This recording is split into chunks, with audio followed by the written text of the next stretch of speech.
सर्वसामान्य जनतेचा बुलंद आवाज सांगली न्यूज नेटवर्क।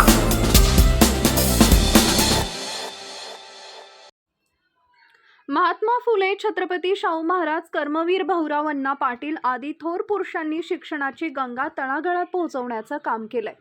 तीच परंपरा शिरदवाडे कुटुंबीय विश्वदर्शन मराठी मुलामुलींची शाळा व माध्यमिक विद्यालयाच्या माध्यमातून चालवत आहेत। समाजानं अशा कार्याचा आदर्श घेण्याची गरज आहे। विश्वदर्शन मराठी मुलामुलींची शाळा व माध्यमिक विद्यालयाला सर्वतोपरी मदत करण्याचा प्रयत्न करू, असं प्रतिपादन संभाजी ब्रिगेडचे माजी जिल्हाध्यक्ष राजेंद्र पाटील यांनी केले। साप्ताहिक आवाज सांगली न्यूज नेटवर्क आणि उदयवार्ता न्यूज चॅनलच्या वतीनं आज मिरजेतील विद्यानगर येथील विश्वदर्शन मराठी मुलामुलींची शाळा या ठिकाणी विद्यार्थ्यांना शालापयोगी साहित्याचं वाटप करण्यात आले। यावेळी प्रमुख पाहुणे म्हणून राजेंद्र पाटील हे बोलत होते, तर अध्यक्षस्थानी प्रख्यात MS surgeon doctor Prashant Dorkar हे होते। यावेळी बोलताना राजेंद्र पाटील यांनी छत्रपती शाहू महाराजांच्या शैक्षणिक व मागास समाजाला न्याय देण्याच्या कार्याचा आढावा घेतला। तर कार्यक्रमाचे अध्यक्ष डॉक्टर प्रशांत दोरकर यांनी यावेळी बोलताना आपला विद्यार्थी कुठल्या शाळेत शिकला त्यापेक्षा त्या शाळेतील शिक्षक कसे शिकवतात आणि विद्यार्थी कसा शिकतो याला महत्त्व असल्याचं सांगितले। आपण अत्यंत प्रतिकूल परिस्थितीत शिक्षण घेऊन MS सर्जन डॉक्टर झालो, मात्र मी ज्या झोपडपट्टीतील पडक्या शाळेत शिकलो त्या शाळेत शिकून आमच्या कुटुंबातील 8 जण डॉक्टर झाल्याचं त्यांनी यावेळी आवर्जून सांगितले। या प्रसंगी सामाजिक कार्यकर्ते मनोज कांबळे, सतीश शिकलगार यांनीही आपले मनोगत व्यक्त केले।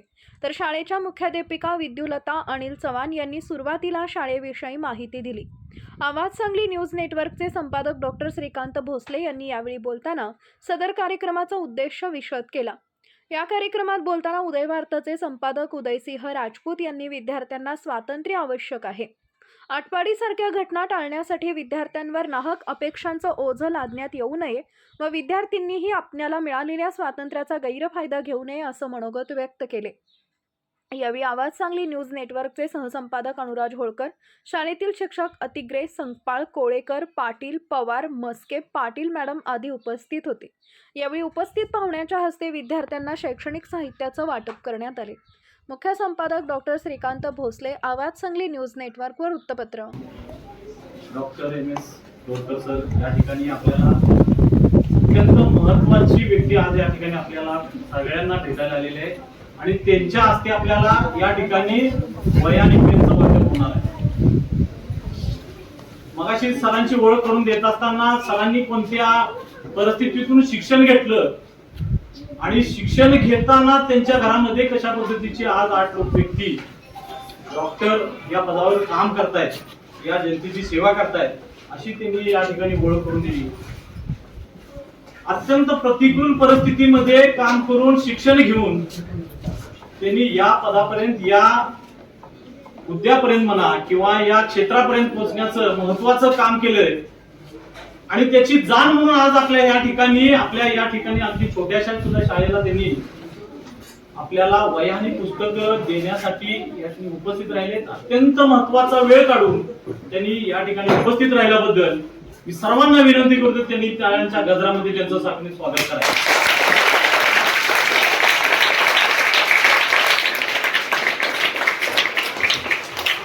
छत्रपती शिवाजी महाराज, छत्रपती संभाजी महाराज, शाहू फुले आंबेडकर या देशातील बहुजनांचा विकास आणि बहुजनांच्यासाठी ज्या ज्यांनी काम केलं त्यांना या ठिकाणी प्रथमतः विनम्र अभिवादन करतो।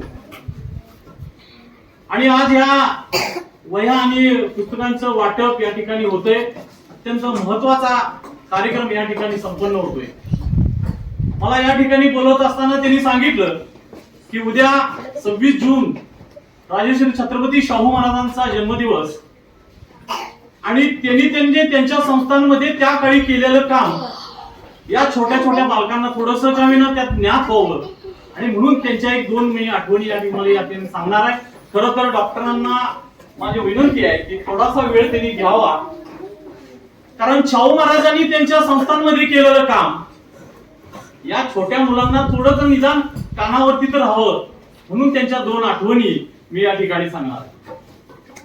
शाहू महाराज कोणाला माहित आहेत मुलांनो? म्हणजे शाहू महाराज सगळ्यांना माहित आहे असं आपल्याला काय म्हणायला हरकत नाही। समता, स्वातंत्र्य, बंधुता, न्याय, अधिकार, हक्क हे ज्या ज्या लोकांनी ही नीतिमूल्याची कामं पुढे नेण्याचं काम केलं त्यातलं महत्वाचं व्यक्तिमत्व म्हणलं तर राजश्री छत्रपती शाहू महाराज. शाहू महाराजांनी कोल्हापूर शिक्षण संस्थांमध्ये, कोल्हापूरच्या त्यांच्या संस्थांमध्ये काम करत असताना अतिशय शिक्षण क्षेत्राची महत्वाची कामं केलेली आहेत. शिक्षण क्षेत्रामध्ये त्यांनी काम करत असताना सक्तीचं आणि मोफत शिक्षण जे शिरदवारी सरांनी तो वारसा पुढे नेण्याचं काम 1992 सालापासून पुढे चालू केलेलं आहे, तेच पुढे त्यांच्या कन्या मॅडम या ठिकाणी करतात. नुसता रक्ताचा आणि कुठला वारसा पुढे घेऊन जाणं नाही, तर तो विचारांचा वारसा पुढे जाऊन घेणं महत्वाचं असते. मगाशी सांगितलं की कर्मवीर अण्णांचं जे काम होतंय एकही रुपया न घेता मुक्त शिक्षण, अगदी मोफत शिक्षण देणं हे गरजेचं असतंय. ते कर्मवीर अण्णांनी जे केलं ते शिरोडोळे सरांनी पुढे नेण्याचं काम केलं. आणि म्हणून शिवशाहू फुले आंबेडकर यांचा विचार नुसता पुढे घेऊन जाणं हे महत्वाचं नसतंय, तर ते कृतीशील मधनं काम करणं हे महत्वाचं आहे. आणि म्हणून शाहू महाराजांनी नुसते राजे नव्हते, ते कृतीशील राजे कसे होते, शिक्षण व्यवस्थांमध्ये त्यांनी कशा पद्धतीने काम केलं, संस्थांमध्ये काम करत असताना त्यांनी प्रत्येक पालकाला सांगितलं की तुम्ही जर एखाद्या तुमच्या मुलाला शाळेमध्ये जर पाठवलं नाही तर महिन्याला तुम्हाला 1 रुपया दंड होईल. 1 रुपया किती मोलाचा होता त्यावेळेला कलेक्टरला 21 रुपये पगार होता. म्हणजे 1 रुपयाचं सुद्धा त्यावेळेला किती महत्व होतं डॉक्टर. 1 रुपया तुम्हाला तुमचा मुलगा जर शाळेमध्ये येत नसेल तर तुम्हाला महिन्याला 1 रुपये दंड होईल. हे सक्तीचं आणि मुक्त शिक्षण त्यावेळेला त्यांनी चालू केलं. आणि म्हणून त्यांनी त्यावेळेला त्या काळामध्ये शिक्षणाची मोफत व्यवस्था केली. दारिद्र्य निर्मूलनाचं काम करत असताना नुसतं त्यांनी काम केलं नाही, तर ते अंमलात आणलं.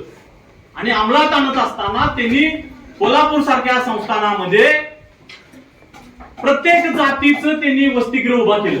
प्रत्येक जातीचं, मराठा, जैन, लिंगायत, ब्राह्मण सगळ्या जातीचं त्यांनी वसतिगृह उभा केलं. आणि त्या वसतिगृहामध्ये मुलं शिक्षण घेत असताना ती सगळी मुलं एका शाळेत आणली.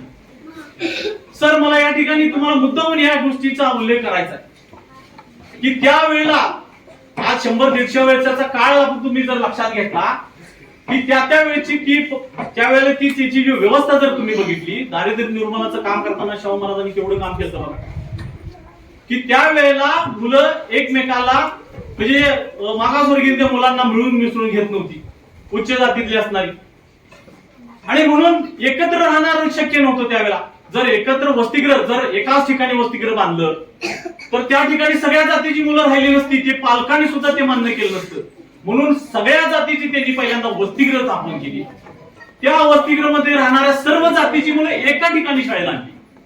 जे आज या ठिकाणी शिरोडोळे सरांचं किंवा अन्य जे शासकीय यंत्रणा ते अशा पद्धतीने चालू द्या ही व्यवस्था केली.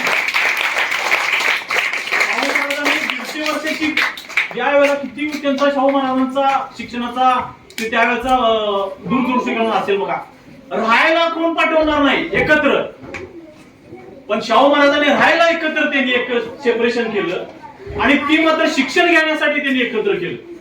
आणि म्हणून प्रत्येक जातीची पहिल्यांदा त्यांनी बोर्डिंग बांधली आणि शिक्षण मात्र एका ठिकाणी केलं. हे जाती निर्मूलनाचं पहिलं काम. मराठी मुलींची शाळा या ठिकाणी आमचे मित्र डॉक्टर श्रीकांत भोसले हे संपादक आवाज सांगली यांनी या ठिकाणी वयावाटपचा कार्यक्रम घेतलेला आहे. वयावाटपचा कार्यक्रम ते प्रत्येक वर्षी घेतातच. या आता गेले 2 वर्ष इथे घेतात म्हणून आता ते बोलले. आमची शाळा संजय गांधी नगर मराठी प्रशांत सर देखील तिथलेच विद्यार्थी आहेत की बाबा चांगल्याच शाळेत जाऊन असे डॉक्टर करतील ते असं काही नाही आहे. आणि शिरदवाडे सरांचे आणि कुटुंबियांचे आमचे चांगले संबंध आहेत. 92 सालापासून ही शाळा त्यांनी चालू केलेली आहे. अक्षरशः अशी शाळा चालू केलेली आहे की ते पूर्ण गल्ली गोळं जाऊन मुलांना तिने गोळा करायचे, पालकांना सांगायचे आमच्या शाळेत झाला म्हणून. आणि ते अशा परिस्थितीत ही शाळा उभारलेली आहे. चांगल्या पद्धतीची शाळा आता सुरू आहे. आता मॅडम म्हणले आपले आता ही इमारत आपली चांगल्या पद्धतीने नाही, वैभवशाली नाही, भविष्यात होऊन जाईल. तुमची शाळा वैद्यकीय आणि महत्त्वपूर्ण म्हणतो. आणि आम्ही महत्त्वाचं म्हणजे काय आहे की अशाच विद्यार्थ्यांना आम्ही घडत आहोत. ते आमचे आता जोरकर सरांच्या आई माझ्या शिक्षक होते. तिने कुठल्या पद्धतीने तिने पण अक्षरशः असं गल्लीमुळं फिरणार आणि मुलांना आमच्या शाळेत जायला म्हणाले. अक्षरशः तिने सारवून देखील काढलेलं आहे शाळेत. आम्ही संजय गांधी नगरमध्ये शाळा होती, तिथं सारवून काढून आम्हाला ते घर बसवलेलं आहे. तिने आपल्या यात म्हणजे हे असं काही नाही आहे की चांगल्या स्टँडर्ड शाळेत विद्यार्थी घडतात, मोठ्या शाळेत गेल्यावर बोर्डाच्या शाळेत गेल्यावर लय मोठा होते असं काही नाही. आता जिवंत उदाहरण येतं. आज त्याच्या घरात टोटली 8 डॉक्टर आहेत आणि अनेक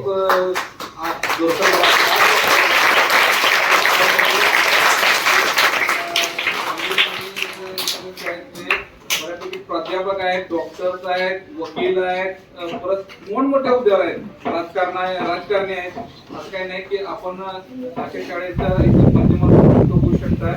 आणि ह्या शाळेला आमचं कायम सहकार्य राहील. आमचे उदयवार्ताचे संपादक पण आहेत, ज्येष्ठ मार्गदर्शक आहेत, परत सतीश शिकवणार आहेत, परत राजेंद्र पाटील सर आहेत आणि कायम सामने उभे आहोत. आणि त्यांना इथून पुढे पण अशा उपक्रमांना आवाज सांगलीच्या संपादकांना शुभेच्छा देतो. धन्यवाद. मॅडम आणि त्यांचे सर्व सहकारी स्टाफ, विद्यार्थी मित्रांनो, खरं तर गेले 2-3 वर्ष झालं आपल्या तिकडून त्या शाळेपासून या उपक्रमाची सुरुवात केलेली आहे. आणि यातमध्ये आमचे सहकारी आवाज सांगली न्यूज नेटवर्कचे संपादक श्रीकांत भोसले बापू यांचं योगदान मोठं आहे. कारण त्यांनी धडपडून हे सातत्याने गेली 2-3 वर्ष गरीब परिसरातील गरीब कुटुंबातील मुलांना कुठेतरी शिक्षणासाठी हातभार लागावा. आणि विशेषतः शिरदवाडे कुटुंबियांनी जे व्रत जोपासलेलं आहे, फुले शाहू आंबेडकर यांचं आणि ज्ञानदानाचं कर्मवीरांचा वसा या ठिकाणी जपलेला आहे. अशा ज्या ठिकाणी गरज आहे त्या ठिकाणी पाणी घालण्याचं काम आम्ही सर्व मंडळी या ठिकाणी या माध्यमातून करत आहोत. आणि आज या ठिकाणची मुलं बघितल्यानंतर त्यांना खरं तर घरात पूर्ण स्वातंत्र्य असं एकंदरीत त्यांच्या वर्तणुकीवरनं चेहऱ्यावरनं जाणवतंय. आणि असंच पाहिजे, कारण असं जर स्वातंत्र्य असेल तरच मुलं आपल्या इच्छेनं आपल्या मनानं व्यवस्थित शिकू शकतील. नाहीतर आपण परवा आटपाडी तालुक्यातील घटना बघितलेली आहे. मुलांना जबरदस्ती केल्यानंतर कशा पद्धतीनं काय होऊ शकतं हे विचित्र प्रकरण आहे. त्यामुळं मुलांना आपल्या दबावात ठेवण्यापेक्षा त्यांना स्वातंत्र्य दिलं पाहिजे. मात्र त्या स्वातंत्र्याचा आपण उपयोग कसा करायचा हे मुलांनीही व्यवस्थित शिकलं पाहिजे, त्याचं अनुकरण केलं पाहिजे. आज या ठिकाणी सर्व मंडळी उपस्थित राहिलीत आणि या कार्यक्रमाला शोभा आणली, त्याबद्दल सर्वांचं धन्यवाद व्यक्त करून मी या ठिकाणी थांबतो. धन्यवाद. प्रथम सर्व मान्यवरांचं मी आभार मानतो. सर्व घटकातून जे विद्यार्थी मित्र इथं आलेले आहेत व त्यांच्या शिक्षणाची जी जबाबदारी शिरदवाडी परिवाराने घेतलेली आहे ते अत्यंत कौतुकास्पद असे मानतो. आणि त्यांच्या या शाळेच्या बद्दल जे काही पुढील वाटचाल आहे त्याच्यासाठी मी त्यांना अभिनंदन करतो. आमचे मित्र श्रीकांत भोसले, मनोज कांबळे आणि मी मॅडम तिघेही एकाच वर्गात होतो. आमची शाळा म्हणजे झोपडी होती, झोपडीमध्ये आमची शाळा होती. झोपडी अक्षरशः झोपडी वरून पावसात पाणी म्हणजे वरती काहीच नव्हतं. आपण जर संजय गांधी नगरमध्ये समाज कल्याण कुठले छोटेस झोपडी होता, एक छोटी खोली होती, त्याच्यात आमची शाळा चालू होती. तर त्यावेळेस एवढी मुलं पण एका वर्गात 20 वर्षाची. तर कुठलीही शाळा मोठी असते, कितीही मोठी 10 मजली शाळा असते किंवा मोठी खोलीतली शाळा असते, म्हणजे शिक्षक वर्ग आज शिकवतात त्यांच्या जी बुद्धिमत्ता असते तीच बुद्धिमत्ता त्या मुलांच्या अंगी उतरवण्याचं काम शिक्षक. मी स्वतःही एक शिक्षक आहे, कोणाला माहीत नसेल, मी स्वतः टीचर आहे. MBBS MD च्या मुलांना मी शिकवतो. मिरज वैद्यकीय महाविद्यालयामध्ये असिस्टंट प्रोफेसर आहे. तिथं सर्जरी विभागाचा सर्जरीचा विभागाचे हेड आहे. त्यामुळे शिक्षक कशा प्रकारे शिकवतात ते मला खूप चांगल्या प्रकारे माहिती आहे. मी खूप विद्यार्थ्यांना सर्जरीचे शिक्षण देतो. तर एकदम साध्या शाळेतून आम्ही वर आलेलो आहे. त्यामुळे खूप मोठ्या शाळेतली मुलं मोठी होतात असा हा खूप मोठा गैरसमज आहे. छोट्या छोट्या शाळेतून खूप चांगली चांगली हिरे बाहेर पडतात. तर एकदम छोट्या शाळेमधूनच पुढे आलेलो. जेव्हा माझं 12वी झालं MBBS ला 2 वेळा मी मेरिटमध्ये आलो. सीईटीची परीक्षा होती. पहिल्यांदा मला धुळेच्या कॉलेजला ऍडमिशन मिळालं, पण तिथं वातावरण सुरू झालं नाही. त्यामुळे परत सीईटीची परीक्षा देऊन परत गव्हर्नमेंट मधून रँक काढून परत मी MBBS ला ऍडमिशन घेतलं. तर असं शाळा वगैरे काही नसते. शाळा किती छोटी असू दे, किती मोठी असू दे, जे विद्यार्थी स्वतःहून किंवा शिक्षक जे त्यांना ज्ञान देतात त्याच्यातूनच ते विद्यार्थी निर्माण होतात. त्यामुळे शिक्षक वर्ग जो शिकवतो तीच खूप महत्वाची गोष्ट आहे. शाळेची बिल्डिंग महत्वाची नाही. तर प्रत्येकाने आपापलं महत्व व्यक्त केलेलं आहे. हेच अशाच प्रकारे शिक्षण देण्याचं काम व्यवस्थितरित्या पार पाडून हीच विनंती करतो. भाषण मदत हे आहे ते संपूर्ण आपण विद्यार्थ्यांना वयावरचं कार्यक्रम पुढे चालू ठेवावं.